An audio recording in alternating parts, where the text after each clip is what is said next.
Okay, so this is our market wrap up. This is our wrap it up. Okay. It's been a long day. For both of us. We've been home a couple days, by the way, in case I look tall today. She's sitting in a much shorter seat. I thought I would give her the break of being a tall person today.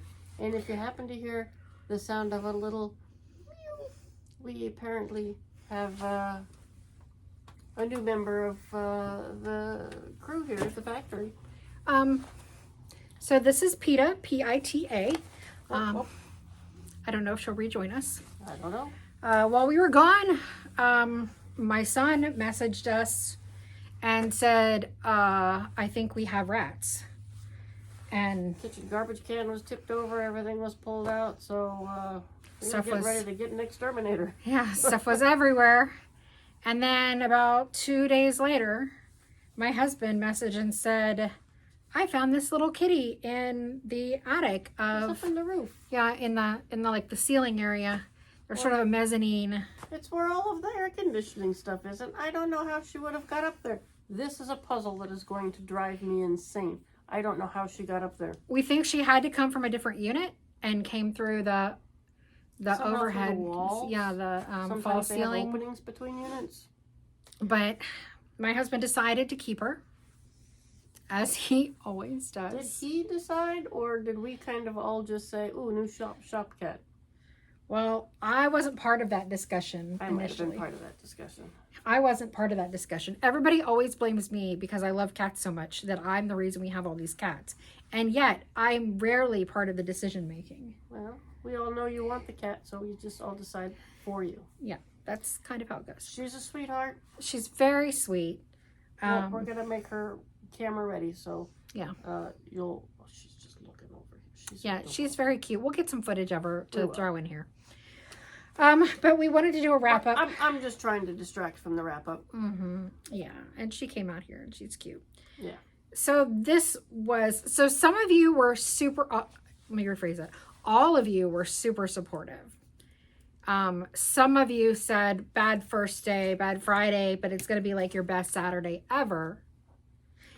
It wasn't. You were wrong. It wasn't close. It wasn't. Nope. No, as a matter of fact, Friday was the best day. Which is weird. And it wasn't a good day. I mean, Friday can sometimes be a good day, but that kind of a Friday has never been a good day.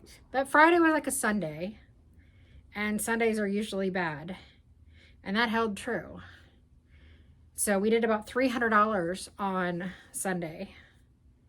Our total for the weekend, Friday, Saturday, Sunday, was $3,330 and some odd cents. Wow, we did better than I thought. Whoa. For 3 days. I know.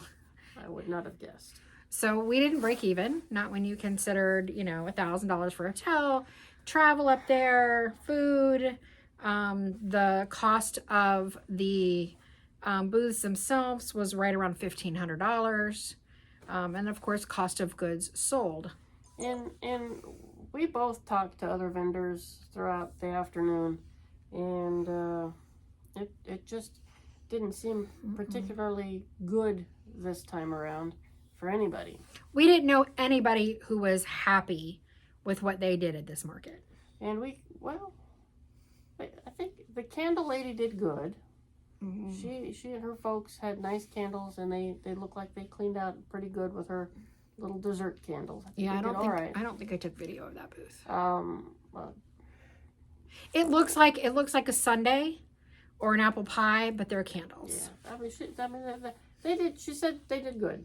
Faux food candles. I don't know if this was their first market, and maybe they did really good. They have a unique product, so they did really good. Yeah. But everybody else, even our t-shirt people, said it was a little down from what they normally do. Who doesn't buy t-shirts? And they're really inexpensive. Like the one that I got, the Suck It Up Buttercup, it was only like $24. It's like they're $25. And then you ended up buying the pecking one. No, I got the heifer one. You got the heifer one. I couldn't find the pecker in my. Excuse me. I couldn't find that one in my size. So So it was horrible for us. There were some interesting lessons that I will throw into a future video that's kind of going to be maybe more about like do's and don'ts of what to look for, what to do, what not to do, etiquette, research. Research would be a good one. Yeah, I probably could have done more than that. Honestly, I tried before we signed up, but I couldn't find anything. But even still, there was at least 2 other booths similar to ours. And they weren't doing well either. I don't think they did well either. I mean, it wasn't like competition outdid us. I don't think people were interested in Christmas items yet. It's like, dude, it's a Christmas But I mean, they weren't even really buying earrings either, and that's true too. really weird for our us. Our earrings are usually... I mean, it was the number one thing we sold, but it wasn't. It was less than half of what we've sold at any other market so far. But yeah, it was definitely a slow week and busy. I mean, people came through. There were a lot of people, but I mean, even just looking at people carrying things, and a lot of times you see people with carts and stuff. I don't think we really see that many of that. Nope. So, and some other things that we noticed. And here's the big thing for me is we've had not great shows before. It's true. And this year, I would say either I was overly ambitious in the numbers that we're used to getting here, but we have a built-up clientele, and you go to other markets and you don't have a built-up clientele. And so I guess I was hoping for better numbers based on what we typically do at the markets we typically go to, thinking that if I added more, we'd make more. Next year we will cut back. I think we'll still do some, but for sure we're going to cut back. We're going to cut back. And this girl's cutting back. Yeah, we're cutting back. We haven't completely decided on what we're going to do and what we're not going to do. I mean, maybe a handful, maybe. Right. But not the 2 a month for. And it will probably only be vintage market days. Yeah. I think that's our niche. I think that's where. And they got it going on. Vintage Market Days has it going on. I mean, I guess all of them don't, but the ones that we've attended, the ones that we plan on considering doing again, we're happy with. Yeah. That said, there are some things that really upset me about this specific market. I felt like this might be one of the most innovative booths, mostly because they literally built an entire building. They've got a little porch out here, walls, door. I'm not going to go inside because I don't want to take up space. But if you can look around, it's literally a whole building. They put up all the drywall. Several men did this, and the woman came in. I think I've actually ordered wholesale from them before because their name seems familiar and their look seems familiar. So I think I used to buy these for market. When I tried to research, there was very little information about the media group, the promoters, and or the show itself. Almost everything that was there was either news coverage where they come in and, walk around for a couple minutes and show a couple booths, or it was Facebook posts that the promoter does. It was a handful of booths that all look really nice. And the other was everything pre-COVID. So nothing since COVID. So I definitely want to bring. We all know COVID changed the world. If people are going to be searching on YouTube and social media and Google, I want to be sure to put some information out there. One, I don't think it's necessarily a bad show for certain demographics. I would say that is true. There were definitely booths that were hopping 100% of the time. They cater to women, mid-range. Moms and I would say mostly a little bit older. People who are going to go and spend money on superfluous items. Yes, but not home decor. Not home decor. Most clothes, food, jewelry. Those are the big things that, in my opinion, if you had those items, I think you probably did well. The story group, the people who had the story, the mouse and the hammock, I think they did really well given the crowd that was there. I think I'm surprised they didn't do better. I think if they had been at the one 2 weeks earlier, they probably would have knocked it out of the park. But they were at a much bigger show where they did like $30,000. So I don't think they were going to do 30 at this one, no matter what. So I do think that the show isn't necessarily bad. However, that said, my biggest issue is at this show specifically that nobody in the staff, not a single person, and how many staff members do you think were there? They had more than a handful. And that's not counting, their average workers working. I mean, at least 5 or 6, not including like the person who was managing food or the janitorial or people that were passing out drinks or any of those, not including any of those. No servers, none of that. Just I'm going to say the main people you would speak to. The women the and the men who are responsible for the show and the success of the show. Not one of them stopped by our booth or the adjacent booths to us to ask how anyone was doing. They didn't check in. They didn't really say hi. And for at least 4 of us, this was our first time at this market. Yeah. And so 4 of us in a little grouping, first time at the market, and not a single person who worked for the company came by to say, hey, this is your first show, right? How's it going? How are things going? Do you with the people in your show? I'm sorry, you should have a rapport with each and every vendor, even if there is 100+ vendors there. And to make matters worse on that note, the main office was less than 15 feet away from us. Technically right behind us. So literally you'd go one booth over and like on their side and knock on their door when you needed something. And even when I knocked on the door because we needed something, there was never a conversation. Like we got $50 in gift certificates from an employee there. So they were given $50 in gift certificates to spend at the booths, and they spent $50 at our booth, and so I have to turn that in to get cash because it spends like cash.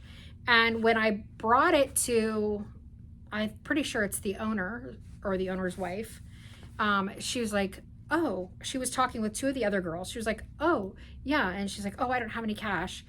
And she gave it to one of the other girls that was there. And she went back and got the money and came out and gave it to me. But still, that was like during packing up. It was right at the end of the show. Yeah. And not one of the 3 of them said, how did it go this weekend? And that was like one of maybe 3 times the entire weekend and setup that I seen her. Yeah. So for me, this was a problem. And this was on the back end of an issue that I had with the promoter at the Lebanon. So a couple issues. One is just me being, I'm going to say sensitive about things, I guess, call me a snowflake, whatever. I really get annoyed when you're at a large event like this, an open public event, where a good number of the vendors and the shoppers are men and women, right? It's a good combination. It's not all women. It's not a ladies' day or a ladies' night. It's just a big market event. And every single time the gentleman who owns the company would get on the microphone, he would say, hello, ladies. Hello, ladies. Every single time. Not ladies and gentlemen, not customers, not guests, not shoppers. Always, hello, ladies. And I don't know, it comes off as sexist to me. And it does. And it comes off as a little bit derogatory. And again, I guess because they're marketing to the women and all they want are women there shopping. I don't know. But there were some booths there that were specific to men and men hobbies and things that men like. So, and some of our best shoppers were gay men. Well, they know home decor, right? Get that house looking good. And so that was a pet peeve, but I'm going to let that one go. I would never ding a promoter on that. It just is an annoyance to me. However, so Friday is 9 a.m. to 8 p.m. Saturday is 9 a.m. to 6 p.m. Sunday is 11 a.m. to 6 p.m. And then you have to be out by 10. You have to pack up everything and be out by 10 p.m. And our first time out there. We don't get to drive in. Yeah, you don't get to drive in. So you have to haul everything out to the truck and load the truck. And of course, it's pitch black. So, you know, it's not, there's no well-lit areas or any of that. You're huffing it all outside. So our plan, so we had a 10 by 40 booth, which is four booths, right? It was a good sized booth. Yeah, and we exercise that and we had brought a lot that we would normally bring. That it takes us a little while. To make our booth look good, the way she designed it. I mean, there's work to be put into it. Yeah, and we take pride in that. Right. So this time we did come back to bare bones, but boy did we. But last time, now normally vintage market days, they let you out by 3, 4 at the latest. Usually it's 4, yeah. And you can drive up, and it's all lit inside. So we may leave when it's dark, but at least we could see when we were loading. Yeah. Right. So we were literally the last ones out at the last market, at the previous market, the Lebanon market, the Nashville market. Literally, as I'm walking, well, let me go before then. The last thing I had to load out was a big red rolling cart of fences. I don't know if you've ever noticed that we have the picket fences in our booth, but we have 5 sections of picket fences. Yep. And I'm going to say they're not light. They're not light, and they're a little unwieldy. And Sue was ready to chuck them this past weekend. But... Sue was packing the truck, and I was hauling everything out. So I'd bring it to her, drop it off, go back in, bring more out. She'd be loading it while I'm going back in and getting more. And now we're down to the very last thing, which is we have to load the fence pieces up because they're the last thing that typically go on the truck. And so I've got the 3 base ones layered, and then all I have to do is flip the other 2 upside down and rest them like in between. Sandwich them in. Well, by this point, you know, it's literally up to about 10. It's 10 minutes, maybe even 5 minutes to 10. And one of the workers who was there, one of the cleaning staff, not the promoters, one of the convention cleaning staff ladies came over, and who's much taller than me, and helped me flip one of the fence posts upside down. It was very nice of her. It was very nice of her. And at this point, the gentleman promoter, the hey ladies guy, who's been standing around watching me for the last hour, not participating, not helping, just standing around talking, watching me for the last hour, when he sees the other woman come over and help me, he comes over and he picks up the last fence post. And he's like, I'm like, oh, well, thank you. Can you help me put it on the cart? He's like, oh, I'm parked right next to you. I'll just carry it out. And I'm like, well, it would be easier if we could just flip it up and put it on the cart. He's like, well, no, I'm really parked right next to you. It's on our way. I'll take it. And I'm like, okay, but the whole rack with the fences go on the truck like this. So if you could just help me flip it upside down and put it on there, that would be great. And so finally, I don't know, the light bulb went off in his head, and he helped me flip it up. I started pushing it out. No, he didn't offer to help push it. We walk out, and as I'm walking out the door, he and I are walking out the door, the convention lady rolls the gate down behind me. Just fine. But now there goes all the light. I mean, I get it. People want to go home. Long weekend. Right? There goes all the light. I get it. Literally, the promoter guy is parked across from us. Like, we're here and he's here on the street, right? And I'm walking over to the truck, and he gets in his truck and he leaves. We still have a fair amount of things to load. That wasn't going on just yet because you had to rearrange some things. It's a jigsaw puzzle. It's like playing Tetris, right? And he leaves. And I'm thinking in my head, we're literally, other than the cleaning ladies inside, we are literally the only 2 people outside in a town we're not at all familiar with. In pitch black, loading this truck. Our trailer does have lights, but we had to turn them off because you can't turn them off from the location when you're all the way in the back. Yeah, that's so not a good situation there, but and it's a whole other thing. And I'm just thinking to myself, my husband neither my husband nor my son, I don't think, would ever, even if it wasn't their show, they're not a promoter, maybe they were another vendor at the event, that they would leave two women alone in a dark parking lot and just leave. I will say that they may or may not offer to help load. I'm going to say I think both my husband and my son would offer to help load. I think they would.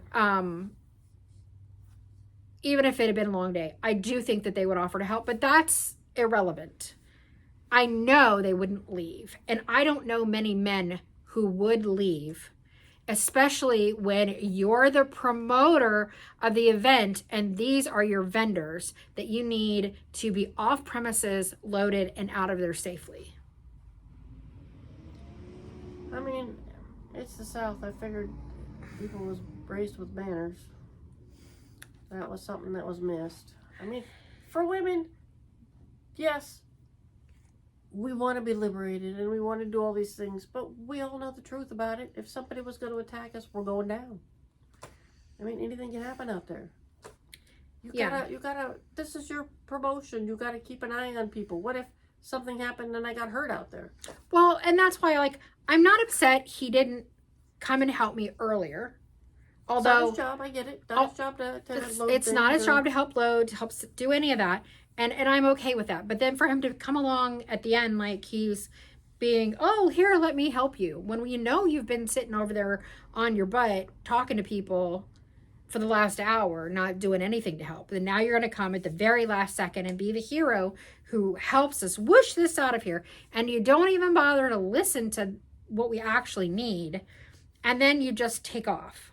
Like, that to me is shocking. And when you combine that with the fact that at the next market, they never even stopped by the booth, the impression that we received, I can speak for the two of us, but I can also tell you that it was a conversation that many vendors had, was that they do not care about their vendors, that all they care about is filling out the space, as long as there's, butts in seats, so to speak, as long as they get somebody to pay for their space, that the success of the vendors is irrelevant to them, because there will always be somebody to buy another market booth. It's just not the way I believe. I believe you should check in on people and make sure they're doing well. Get feedback. Don't be afraid of feedback. Yeah. Every single other market we've done, whether we did well at it or whether we did poorly at it, every single other market, the promoters came by and asked how things were going. Yep. If it wasn't them, then it was their staff. I had regular staff people come by throughout the weekends and check in with us and, hey, how's it going this weekend? Things are doing good. Okay, great.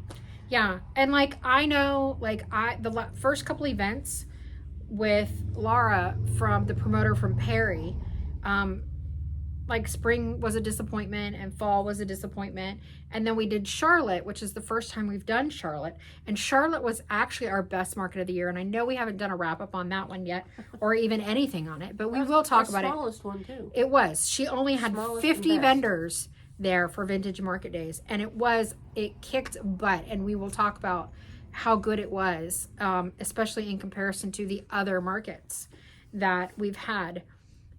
But even when I would be like, it's just disappointing that, last year we did almost $10,000 and this year at Perry we only did like $6,500. And I'm like, I'm not saying 6,500 is a bad number, but it's not a number that I'm excited about. It's a number I'm disappointed about. That's our low end. That's our low end average. Right. It's like a high end spring, low end fall. Yeah. And, we kind of wrote it off as a little bit early, and she did bring in more vendors because she had such good success the previous year. And the economy, and we're going to do another video about my opinion of why sales are slow, which isn't necessarily the economy, in my opinion. Not necessarily, yeah. I think there's a lot of other factors going into that. And we'll talk about that, on my opinion, in a different video. But she would take that to discuss people. She would take that criticism, and I remember saying to her, especially when I was so excited that Charlotte was going so well. We did over I think over $3,400 on the first day, which is more than we did this entire weekend. Well, there's that. Like we did like 34. No, actually, I think we did more than that. I think when I talked to her, we were at like $3,400 on day one, and I'm like, I know it feels like that I'm negative a lot. I'm just a numbers girl. Like I really study all the data. And she's like, no, I appreciate it. Even if it's not going well, I need to know. I need to, know how to, I want to make, if the vendors aren't successful, then we're not going to be successful. True. We need the vendors to come back. Happy vendors, happy shows. Right. Everybody wins. And that's it. Is most of the vintage market days people seem to genuinely care about the success of their vendors, which leads to happy customers because the good vendors want to keep coming back and bringing good stuff. And believe it or not, we actually build rapport with people who come back again and again and again. And every show we see them and they are happy to see us and we're happy to see them. And it's great. I love it. And they'll ask, are you coming back next year? Yeah. If they like your stuff, are you coming back? Great, because, we really love spring, blah, blah, blah. So, anyway, to me, this was an absolute, utter disappointment. Aside from just we were so bad. We were literally at the point where we were just playing video games on our phones. It was sad.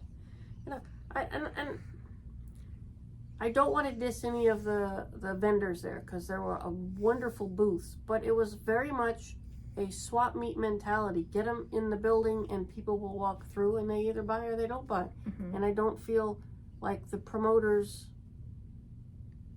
I don't know, they don't have a love for the people who they definitely didn't care. They definitely didn't care. I mean, they weren't around when we were. I'm weird about things. They weren't around as people were tearing down. Yeah. You didn't see them at all? Oh, we did, because she was right out in front and we give us those $50. Well, yeah, but that was... That's the only time I seen her. It felt... Second time.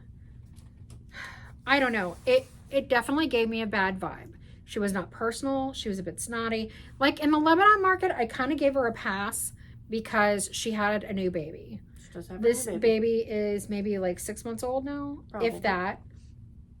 And so, a month People ago, gotta get she used to was, babies. 4 or 5 months old. And I get that a new mom doesn't necessarily want to bring her baby around all these strangers. Very understandable. So I kind of gave that a pass. I feel like if you're going to be in that position, maybe you need to have a babysitter or another staff watch the baby in the office so you can go around and talk to your vendors. That would be an idea. This event, she wasn't even there until the last day. Yeah, I don't think she was there at all on Saturday. I saw her a little bit on Friday and said hi to her. But Hi, baby. I don't know. I feel like being at market, you kind of create a family of people. We're all there to support each other and help each other grow the businesses because we're all separate little businesses and we all want to succeed. And I didn't feel the support. No, not at all. But that's, why are we being so negative? We've got 3 weeks until our next market. Yep. So our next market is Diamond D here in Jacksonville. That's always a fun one. Oh my gosh, if you're in the Jacksonville area, you want to come to Jacksonville, I always say come down to Diamond D because it's the best. I mean, honestly, if you're within a few hours, bring your family. This is a family event. It's worth coming. This really is a family event. There's usually, I can't say for sure it's going to happen, but usually every year so far, there's been like pony rides. There's pony rides. There's the wild animal tour because they have this giant ranch and all the animals, and you can go and feed goats and feed deer. And they have ostriches and buffalo. You can wander around the buffalo. And every now and then a pig might get loose. I'm sure you've seen videos where we have chickens and goats running around the booth. They get loose. And they're such good people, and they care. Oh they my gosh, do they care. And the young men that they have helping before and after are so polite. Yes. So polite. I can't say enough nice things about them. Yep. They are fabulous. They are top tier. They definitely care about their vendors opposed to, and that's the kind of thing, you know, we spend a lot of money to attend these. As a matter of fact, I'm going to say this, that the Lebanon and the Memphis markets were two of the most expensive booths we've ever had. And to get the lousy service in comparison to what we typically get at these other markets. Feed us lunch on 2 days. They do. And they do provide you soda and water. Coke, Sprite, Diet Coke, Diet Sprite, or water. Until they run out. But you're definitely paying for that. Okay, so let's see what else. We have some exciting news for some things next year, but we're not sharing it with you today. So stay tuned. We will be bringing that to you. You see this heap of stuff back here? These boxes right here? We have boxes that came in full of stuff over here, and we repackaged them and shipped them out over here. So Melissa's been busy since we've been back from market. When we came back from market, we had almost 70 orders on Fair. So that's a good thing. That's a good thing. Yes, we definitely did more money on Fair in the last week while we were gone than we did at market. For sure. Oh, for sure. For sure. For sure. And today I packed about 40 orders. And yesterday I packed, I don't know, about 10 or 15. So more than that when I loaded it in the car. Huge ass box. And when I say orders though, big. I mean, you have to understand that some of these orders are in $500 orders. Yeah, I mean these are commercial, mostly commercial businesses. So these are like 20 by 15 boxes or bigger. And some of them are 2 or 3 of those boxes. Let's see how big these boxes are, and that's medium from what I just took over to FedEx. So yeah, it's been busy. We're sold out just about of everything that you just ordered before market. So that's all getting packaged up and sent out to all the peoples out there that need them for their shops. I took a brief video of when all the decor arrived yesterday, 3 pallets worth, and wow. I'll be sure to cut that in here. And by the time I'm done shipping all these orders, there will probably be about 10%, maybe 20% of that left, if that. And hopefully we're hoping we'll have enough for Diamond D. I'm hoping. If not, I better put in another order soon. Once we get through this order, we'll kind of know we'll see how this week goes. Where we stand. But yeah. And then yeah. Other than that, we're gonna do one more market. We're not doing the Diamond D. We're not gonna go back to Lebanon. We're not going to the Lebanon. Good news is somebody who watched the last video actually wanted to buy our booth though. They want to take our space and we're happy to. They'll do well. Mm-hmm. Candle vendors. Yep, and so I think candle vendors should do well there. Christmas time. Yep, I think they'll do well there. So that is a blessing for both of us. But Diamond D will officially be our last market. No more travel. Less stress for me.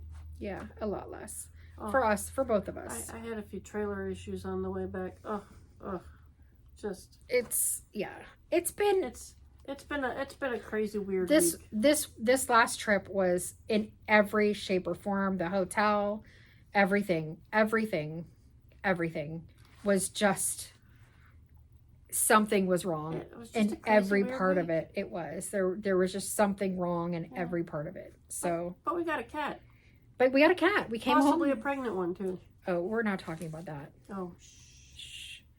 Yeah. Not positive. She's young. Yeah, because that's what we need is kittens. I do love kittens, but really, that's not what we need. But anyway, we're gonna go. Thanks for all the support in our videos. We really appreciate you watching. If you enjoy our regular content, please be sure to hit like, subscribe, and share with a friend because it really helps.